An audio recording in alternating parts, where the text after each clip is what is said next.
Murphy Austin Adams Schoenfeld LLP, focusing on business law and commercial litigation, is proud to support Rob on the Road, Region Rising. More information available at murphyaustin.com. Mentoring matters to Berry Accius, founder and CEO of the Northern California nonprofit Voice of the Youth. Berry has been guiding and mentoring young adults for more than a decade. Berry shares his personal journey and how it made him a pillar of strength on Rob at Home. And now, Rob on the Road, exploring Northern California. I'm thrilled to have Berry Accius join us now on Rob at Home. Berry is a community treasure and a community advocate who has his finger on the pulse of Sacramento. Berry, it is so good to see you, and thank you for joining us here on Rob at Home. Thank you, Rob, for letting me in your house, in your home. I'm thrilled for you to be here. And in your home, who's watching right now, Berry, first of all, tell us about what you do. You're a community advocate, you're well known throughout the region, but a lot of it is driven by heart. Yes, I mean, first off, outside of just being an advocate and the CEO for Voice of the Youth, I am a father first. So that title, I put ahead of all titles that I've had in this leadership circle, as well as a mentor. And I have been given the humble treasure of being a pops, a father figure to so many young people in our community. And there's always been this idea that young men need to be guided a little bit differently than young women. I looked at that as I created the mentorship program, Voice of Youth, in 2008. Being a girl dad first, having a daughter, which was a blessing in disguise, even though I was worrisome, feeling like all my bad deeds of being a young man is going to come back to haunt me with my daughter. I saw the significant need to make a mentorship program that wasn't specifically for just boys, for the male component, but it had to also be a blend with the girls. Berry, we have seen you so many times in our region in times of crisis. Yes. All the cameras show up and interview you whenever there's a crisis in our community, but you're there every day. Yeah. Helping, reaching out a hand to anyone in need. Tell us about first the organization that you founded in 2008, and what is your why for the organization? Well, when I first started Voice of the Youth, it was strictly about serving the population that I felt were voiceless, and that was the youth from ages 12 to 25, right? And now the new trend is creating that model where 25-year-olds are still a part of that youth age, right? Like it's not considered too much of, they're adults, but they still need the kind of support that we gave with Voice of the Youth. So I feel like I was ahead of the curve, because I remember when me growing up, being a teenager, my most pivotal years were the years where my father no longer could, reach me. And if I had older individuals, and I did, but they were all negative. I had an older brother, but he was kind of lost in the sauce. I had older figures in my community that I looked at and I looked up to, but they were pretty much doing things that were probably negative. I mean, 90% of them were doing negative things, right? And I just followed suit. So I remember that I thought about my life as a grade schooler, a high schooler, if I had a voice, and mind you, I had a voice, but the voice was such a negative tone. If I had somebody to shape my voice and create leadership, right, take me into the right path, how much my life would change. And your inner monologue you felt was negative? 100%. Okay. 100%. Yeah, I understand that. I understand that. 100%. I struggle with that to this day. I think part of human nature is to struggle with that. Oh yeah. I mean, I think that you keep hearing voices in your ear that's telling you you're never going to be anything but what you are, right? And negative voices and negative examples of, like, especially from a young Black male perspective, I'm watching the glorification of negativity. So I'm going to go to what people are celebrating. in my eyes, that's what they're celebrating. And that's in my eyes, that's what's getting them acclaim. So I'm going to follow suit. I'm not going to go what my dad is talking about. My dad used to have a saying, you hang out with 10 losers, you know, what you think you're going to end up being. And I'm thinking of my like, well, I'm going to be a winner because none of my friends are losers, right? So, you know, for my idea with Voice of the Youth, it really came from the struggle that I had as a teenager and watching the navigation of understanding who you are and then figuring out the leadership and the follower syndrome that a lot of us fall into, that I should have really led the pack and led the pack in a different way, but I kind of led the pack astray.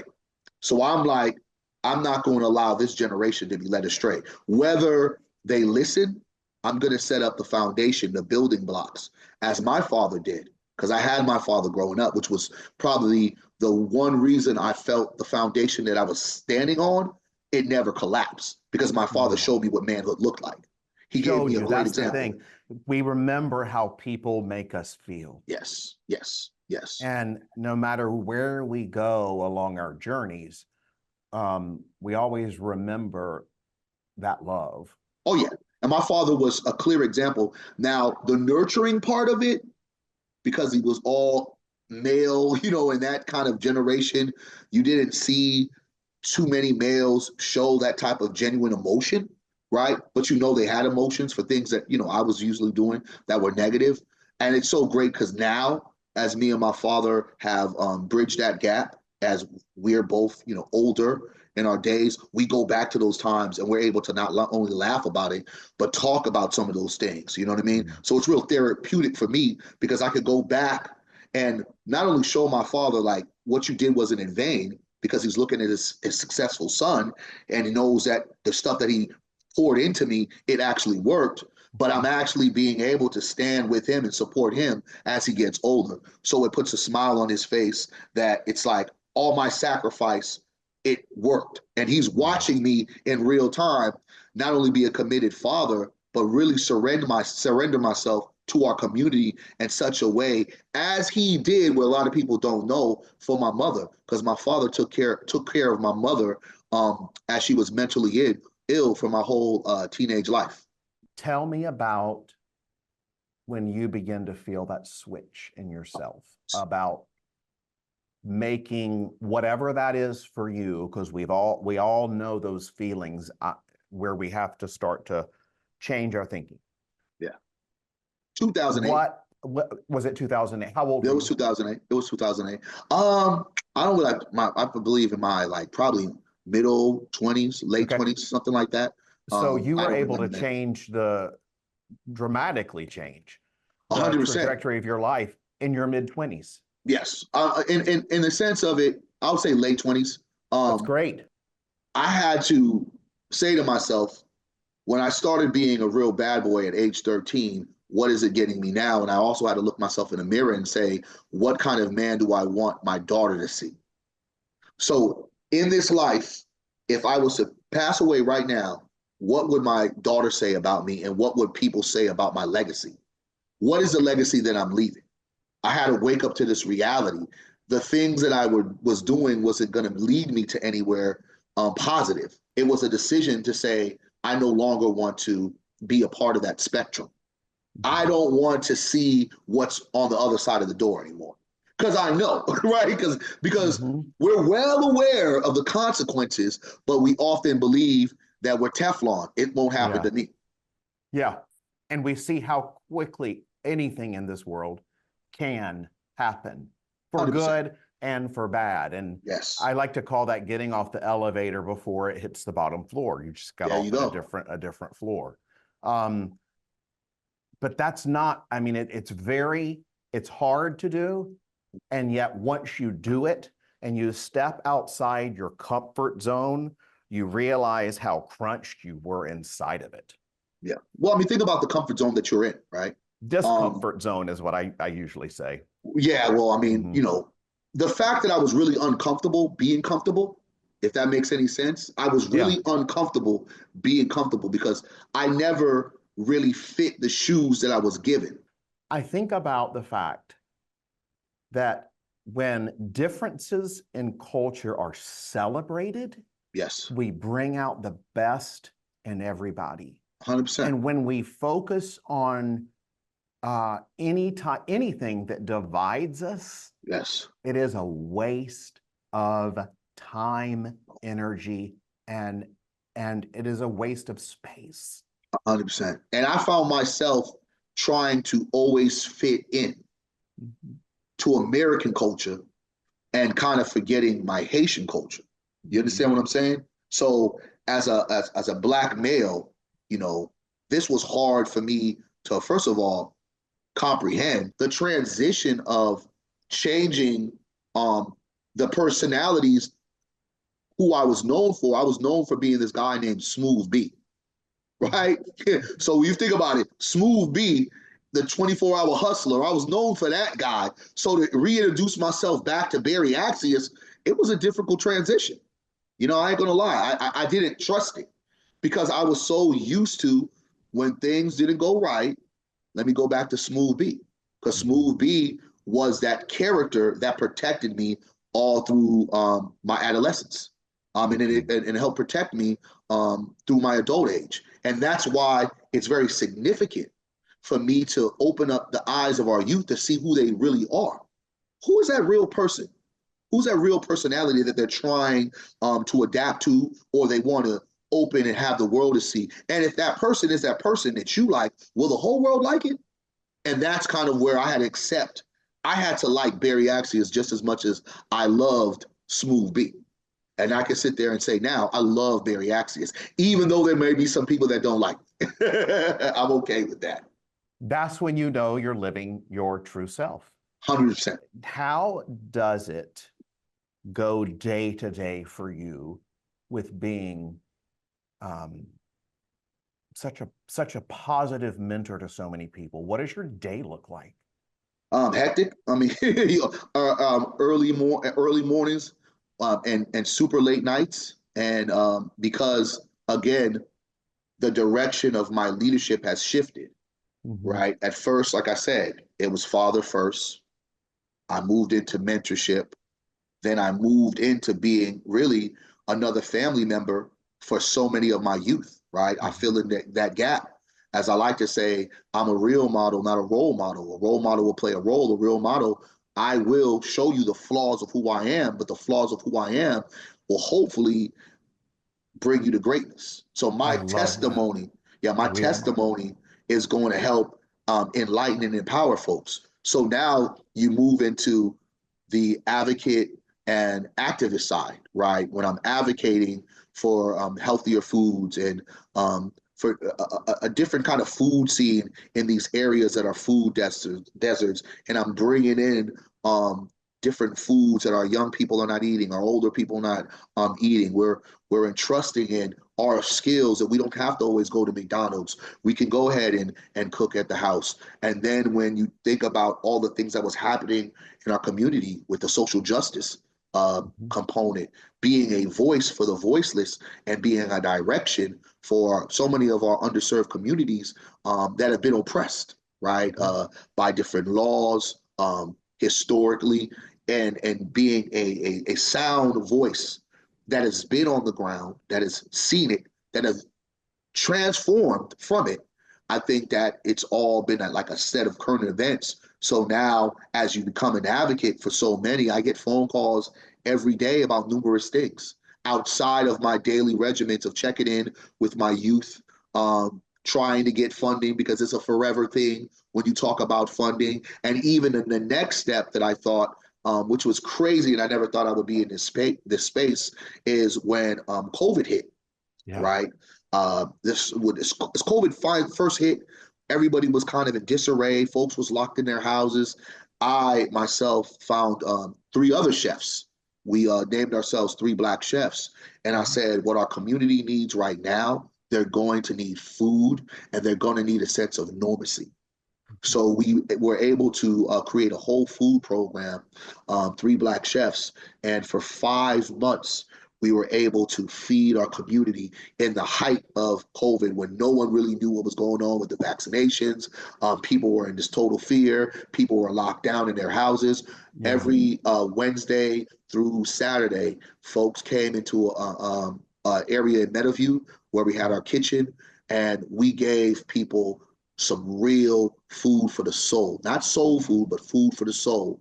And we created a family atmosphere where a lot of families would just come, pick up their food, and leave. But when they came, we were entrusted to give them good nourishment, but give them smiles, give them extra food, make them feel like this was the place to be, having the DJ, just making it a family atmosphere. So in that sense of giving back, right? We always fed the homeless. We did all those different things, but we took it to the next level. And that kind of then went into me doing my shoe giveaways, kind of elevating our backpack giveaways, doing our gift giveaways. For even in that, now you transform into being an advocate for making sure when our families are in those low places that we're supporting them as well in that area. So it's all these different hats that I'm running around wearing. It could be overwhelming at times, but I believe the Most High has my back. We have a great team that lifts us up. And the beautiful part about it all is the young people that come in our program. They're all significantly a part of all of this. So they can always understand. It's never like an adult thing. It's always the young people are involved so they can start understanding the importance about giving back to our community. I hear so much of your life being about a message and a higher calling. So take this time to talk directly to a member of our youth who is in need of you. What would you say to someone who was sitting, if it was just you, and on the other side of this camera was somebody in need? I would just say obstacles create opportunities. Don't let this moment define you. Your future is ahead of you. Your past has created you, but your presence will define you, and that you should never give up. And I feel like me understanding that, me believing in myself first, because I couldn't stand by and wait for someone to believe in me. I had to believe in myself. I always tell my young people, I already believe in you, but that doesn't matter if you don't believe in yourself. You don't attempt to conquer these demons. I'm going to support you with that. But you have to take this battle head on. And I feel like in my life, I took the battle head on. I talk about accountability matters because when I speak it in truth. I don't speak it in a sense of, hey, I'm just saying good words. I don't smoke. I don't drink. I don't waste my time pointing fingers at those who do it.